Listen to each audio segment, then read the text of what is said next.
విద్య, వ్యవసాయం తదితర రంగాల్లో సాంకేతికత కీలక పాత్ర పోషిస్తుందని ప్రధాని మోడీ అన్నారు. అయితే కృత్రిమ మేధస్సుతో కొత్త సవాళ్లు ఎదురవుతున్నట్లు తెలిపారు. ప్రధాని మోడీ టెక్ దిగ్గజం మైక్రోసాఫ్ట్ అధినేత బిల్ గేట్స్ చాయ్ పే చర్చలో పాల్గొన్నారు.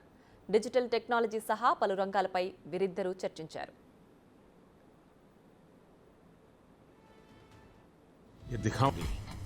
वहां पर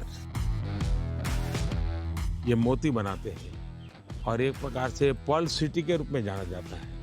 बहुत बड़ा काम वहाँ के फिशरमैन करते हैं। मैं गया था, मैंने सोचा आज आपको ये दिखाऊंगा भी। और होता है मंदिरों में रहता है, घरों में भी रहता है, पूजा के लिए भी इसी प्रकार की विशेष चीज़ें बनाते हैं वहाँ। ये हैं पश्मीना स्क्राफ्ट है और ये हमारे यहाँ बहुत ही पॉपुलर है कश्मीर में। సాంకేతికతను అందిపుచ్చుకోవడానికి ఇష్టపడతానని మోడీ అన్నారు. కొత్త విషయాలను తెలుసుకోవడానికి చాలా ఉత్సాహంగా ఉంటానని అన్నారు. భారత్ అధ్యక్షతన జరిగిన G20 సదస్సులో ఏఐ టెక్నాలజీని వినియోగించుకున్నామని తెలిపారు. కృత్రిమ మేధతో హిందీలో చేసిన ప్రసంగాన్ని తమిళంలోకి అనువదించినట్లు తెలిపారు. ఏఐ శక్తివంతమైందే కానీ దాన్ని మ్యాజిక్ టూల్గా ఉపయోగిస్తే అది తీవ్ర పరిణామాలకు దారితీస్తుందని అన్నారు. సరైన శిక్షణ లేకుండా దీన్ని అందిస్తే దుర్వినియోగం చేసే ప్రమాదం ఉందన్నారు. తప్పుడు వ్యక్తుల చేతుల్లో పడితే వక్రమార్గంలో పయనిస్తుందని మోడీ అన్నారు. భారత్ లాంటి ప్రజాస్వామ్య దేశంలో డీప్ ఫేక్ను ఎవరైనా వినియోగించొచ్చని, అంతేకాకుండా తన గొంతును కూడా డీప్ ఫేక్తో అనుకరించారని వెల్లడించారు.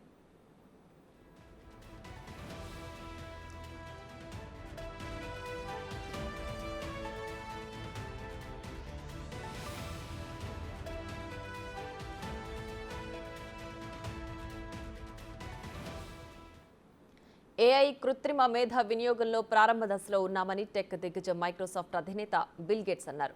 కష్టం అనుకున్నవి సులువుగా చేస్తుందన్నారు. తేలికని భావించే వాటిలో విఫలమవుతోందని అన్నారు. ఏఐ అనేది పెద్ద అవకాశమని, దాంతోనూ కొన్ని సవాళ్లు ఉన్నాయని అన్నారు. డీప్ ఫేక్ కంటెంట్ ఏఐతో సృష్టించారని గుర్తించడం చాలా అవసరమని మోడీ తెలిపారు. కంటెంట్కు వాటర్ మార్కులుంటే ఎవరూ తప్పుదోవ పట్టించలేరని పేర్కొన్నారు.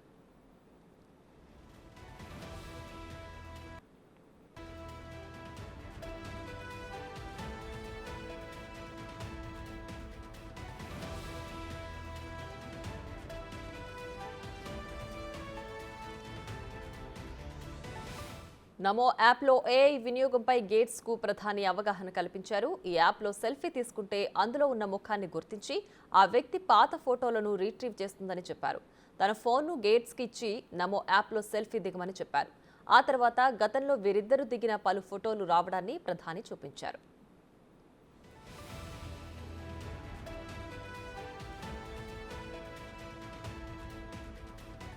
డిజిటల్ రంగంలో భారత్ చాలా మార్పులు తీసుకొచ్చిందన్నారు ప్రధాని మోడీ. నమో డ్రోన్ దీదీ పథకం విజయవంతంగా అమలవుతోందని అన్నారు. ఒకప్పుడు సైకిల్ నడపడం కూడా రాని మహిళలు ఇప్పుడు పైలట్లుగా డ్రోన్ ఆపరేట్ చేసే స్థాయికి ఎదిగారని గుర్తు చేశారు. చిరుధాన్యాల వల్ల అధిక ప్రయోజనం కలుగుతుందని అన్నారు. తక్కువ నీటితో ఎరువులు లేకుండా వీటిని సాగు చేయొచ్చని తెలిపారు. దీంతో చిన్న రైతుల జీవితాల్లో మార్పులు వచ్చాయని అన్నారు. డిజిటల్ సాంకేతికతతో సామాన్యులకు కూడా ప్రభుత్వంలో భాగస్వామ్యం లభిస్తుందని అన్నారు. ఒకప్పుడు ప్రభుత్వానికి పేదలకు మధ్య అంతరం ఉండేదని, కానీ ఇప్పుడు డిజిటల్ టెక్నాలజీతో నేరుగా ప్రభుత్వం నుంచే పేదవాడికి అన్ని అందుతున్నాయని బిల్ గేట్స్ కు మోడీ వివరించారు. पूजा के लिए भी इसी प्रकार की विशेष चीजें बनाते हैं वहाँ। ये हैं पश्मीना स्क्राफ्ट है और ये हमारे यहाँ